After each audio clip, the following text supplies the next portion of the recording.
Don't get checked.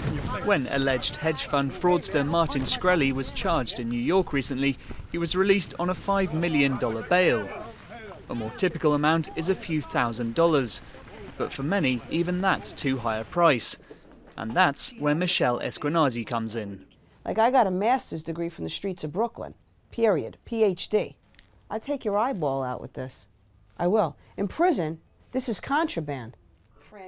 Michelle calls herself the bail bond queen and runs the biggest bail bond company in New York. Here's how it works. If you can't afford thousands of dollars in bail, you can pay Michelle a fee of just a few $100s. Her company puts up your bail and you can live freely while on trial instead of in prison. But if you miss a court date, it's Michelle's money that's on the line. So if you go missing, she'll find you. We see, is he in a hospital? You know, did he just screw up? Is he really home? Or is he, on the run? Then I decide whether or not I want to give it to my hunters or not. These bounty hunters can bring in anyone who's broken their contract. In some ways, they have fewer legal restrictions than the police. Police, they need a warrant to get inside the house. We don't need a warrant.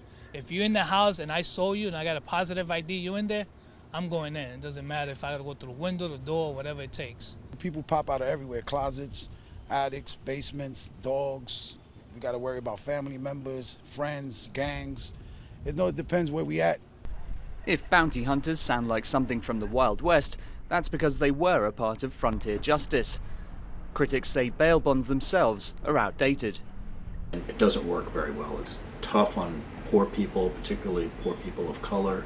It doesn't adequately protect communities, so it's a system that really needs to be done away with. While those who have money to pay their own bail get it refunded if they stick to the rules, it's the poor who end up paying fees to companies like Michelle's. But she says she provides a service that costs the taxpayer nothing while efficiently bringing criminals back to court. With reform of this $14 billion industry unlikely for now, fugitives will just have to keep a lookout for Michelle and her hunters.